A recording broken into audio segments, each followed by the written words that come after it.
Today we embark on a journey through the rich and complex history of Moroccan football. To understand Morocco is to understand its passion for the game, a passion that runs so deep it is often described as a national unifier, a political tool, and a mirror to society itself. From the dusty lots of working-class neighborhoods to the grand stage of the World Cup semifinal, the story of the Atlas Lions is a story of resistance, ingenuity, and national pride. It is a tale of how a nation, shaped by diverse influences from Africa, Europe, and the Arab world, forged a unique footballing identity that would eventually captivate the entire planet. Today, we will trace this journey across four distinct eras: the post-independence rise, 1956 to 1990, the modernization and diaspora, 1990s to 2019, and finally, the historic zenith of the 2022 World Cup. We will explore not just the matches and the players, but the socio-political forces that shape them, creating the perfect storm for Moroccan football's unprecedented rise. Our story begins not in Morocco, but with the arrival of European influence. While ancient games like Takourt, a form of folk football played by Berbers, existed for centuries, the modern, codified version of football was introduced by European colonizers, primarily the French and Spanish, in the early 20th century. The first clubs were established in cities like Casablanca, often founded by European residents. The Union Sportive Marocaine, 1913, and Racing Athletic Club, 1917, were products of this era. However, the Moroccans did not remain passive observers.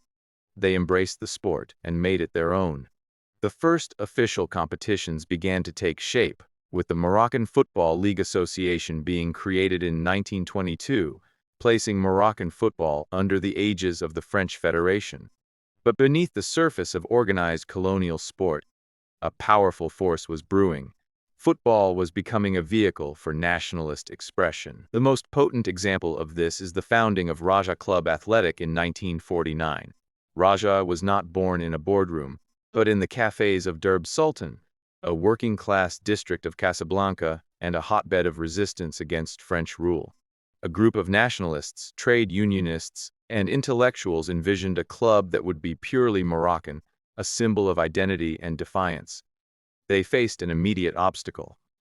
Colonial law prohibited a Moroccan citizen from being president of a sports club.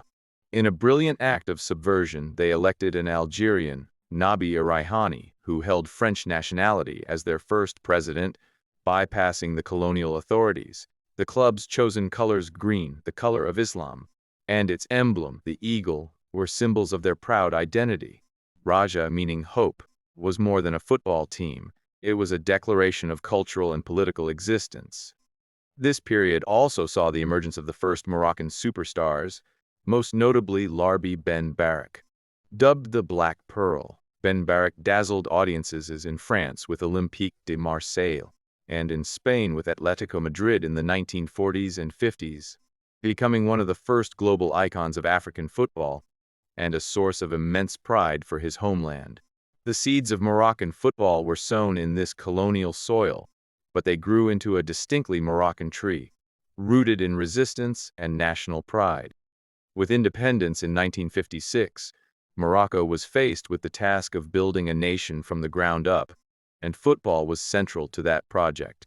The Royal Moroccan Football Federation, FRMF, was founded in 1957, replacing the Colonial League and bringing all football matters under national control. King Hassan II, who ruled from 1961 to 1999, was a passionate football fan who understood the sport's immense power to unify the country and project its influence abroad. He was known to personally involve himself with the national team, offering guidance and motivation, and his support helped elevate the game's status to an almost regal pursuit. This era saw the rise of a truly golden generation of players who put Morocco on the continental and world map. 1970. The World Cup pioneers. In 1970, Morocco made history by becoming the first North African and the second African nation, after Egypt in 1934, to qualify for the FIFA World Cup in Mexico. While they didn't advance past the group stage A1, One draw against Bulgaria was a statement that Morocco belonged on the world stage. 1976. The African champions. The pinnacle of this era came in 1976. At the Africa Cup of Nations in Ethiopia, the Atlas Lions roared louder than ever, winning their first and, to date, only continental title. This victory was monumental, solidifying Morocco's place as a powerhouse of African football. The hero of that campaign, and arguably the greatest Moroccan player of the 20th century, was Ahmed Farras. The elegant forward, who spent his entire career at SCC Mohammedia, was the heartbeat of the team. He was not only the captain and leader but also finished as the tournament's top scorer. His performances earned him the African Ballon d'Or in 1975, making him the first Moroccan to receive that honor. Farras remains the Atlas Lions' all-time leading scorer, a testament to his enduring legacy. 1986, the World Cup breakthrough. A decade later, Morocco achieved another historic first. At the 1986 World Cup in Mexico, under the astute guidance of Brazilian coach José Faria, the Atlas Lions did the unthinkable. Drawn in a group with England, Poland, and Portugal, they topped the group, conceding just one goal in the process. This made them the first African and Arab team to advance to the knockout stages of a World Cup. Goalkeeper Babadou Zaki, with his heroic saves, became a national treasure. Their run was finally ended by eventual finalists West Germany in a controversial round of 16 match, but the damage was done. Moroccan football had proven it could compete with the world's elite. The 1990s and 2000s were a period of contrasts. Morocco qualified for the World Cup in 1994 and 1998. The 1998 campaign in France was particularly heartbreaking, as they came agonizingly close to repeating their 1986 heroics, only to be denied a place in the knockout rounds by a last-minute goal in the Norway versus Brazil match. At the club level, domestic football, known as Botola Pro, began to grow in professionalism and infrastructure, providing a solid foundation for talent development. However, the national team entered a relative wilderness, failing to qualify for the World Cup in 2002, 2006, 2010, and 2014. This period of struggle forced a strategic evolution. The FRMF, under the leadership of its dynamic president Fouzi Lekja, recognized that to compete globally, they needed to tap into a vast, untapped resource, the Moroccan diaspora. With an estimated 4.2 million Moroccans living abroad, primarily in Europe, there was a deep well of talent being developed in the best academies of France, Spain, and the Netherlands. In 2014, the Federation began a systematic effort to identify and recruit dual nationality players. This was not a simple administrative task. It was a cultural project. The approach was brilliant in its sensitivity. Instead of a forceful nationalist appeal, they used the glue of Moroccan society, family. They reached out to young players, emphasizing the pride of representing their parents' or grandparents' homeland. Stories abound of the Federation providing support to players' families, building personal connections that transcended mere sporting ties. This family-first strategy paid enormous dividends.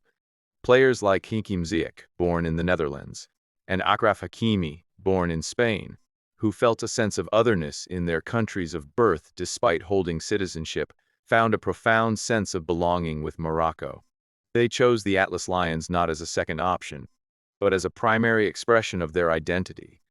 This new generation, blending homegrown talent with world-class European-trained players, formed the core of a new, formidable team. The construction of the world-class football academy further underscored this commitment to excellence, providing a state-of-the-art facility to nurture future generations. The 2022 World Cup, a historic zenith and its foundations. This brings us to the crescendo of our story, the 2022 FIFA World Cup in Qatar. The tournament was a perfect confluence of all the historical threads we've discussed: the colonial legacy, the nationalist spirit, the role of the diaspora, and the modern strategic vision of Moroccan football. The journey was not smooth. Under coach Vahid Halilhadzik, the team qualified for the World Cup, but tensions arose, particularly with star player Hakim Ziyech. Just 3 months before the tournament, the federation made the bold decision to part ways with the coach and appoint Walid Regragui. Regragui, a French-born Moroccan, was the perfect leader for this diverse squad. He understood the psychology of his players intimately. His first act was one of symbolic genius. He understood that for his diaspora players, the connection to Morocco was channeled through their families. He requested a special budget to fly the players' families to Qatar, creating a family camp atmosphere in the team hotel. This wasn't just a nice gesture. It was a tactical masterstroke. The players were not just playing for a flag. They were playing for the mothers, fathers, wives, and children sitting in the stands. As Ziyech himself once said, "I know what my mother endured for me. My football is for her." This familial bond, combined with Regragui's tactical discipline, forged an unbreakable team spirit. On the pitch, Morocco was a revelation. They were organized, defensively impeccable, and possessed a never-say-die attitude. They topped a group containing 2018 finalists Croatia, and then shocked the world by beating heavyweights Belgium and Canada. In the round of 16, they faced Spain, a team famed for its possession-based game. Morocco absorbed the pressure and triumphed in a penalty shootout, with goalkeeper Yassine Bono as the hero. The victory sparked jubilant celebrations not just in Morocco, but across the Arab world and in European cities with large diaspora communities, from Paris to Barcelona. The King of Morocco praised the team for representing the hopes and dreams of Moroccans in Morocco, Qatar, and all over the world. Then came the quarterfinal against Portugal, the team that had knocked them out in 2018. A stunning Youssef En-Nesyri header was enough to secure a 1-0 victory, sending Morocco into the semifinals. They had become the first African and first Arab nation in history to reach the last four of a World Cup. Though their run ended with a 2-0 loss to France in the semifinals, their legacy was secure. They had captured the world's imagination. French superstar Antoine Griezmann praised their tactical brilliance, and coach Regragui spoke with pride about representing Africa. "We have proven that Africans can go toe-to-toe with top teams," he said. Conclusion: the future of the Lions roar. The 2022 World Cup was not a fluke. It was the logical conclusion of over a century of football history. It was the product of 1. Historical foundation. The grassroots passion ignited during the colonial era. 2. National vision. The decades of investment and the strategic use of football for nation-building by the monarchy. 3. Global reach. The intelligent and humane integration of a talented diaspora. 4. Tactical acumen. The appointment of a coach who could unite this diverse group under a common, disciplined philosophy. Moroccan football now stands at a new precipice.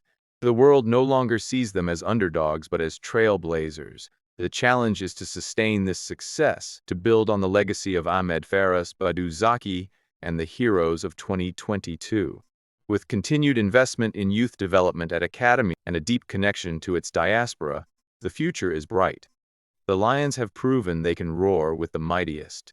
The question now is not if they will return to football's biggest stage, but how they will continue to rewrite their own remarkable history.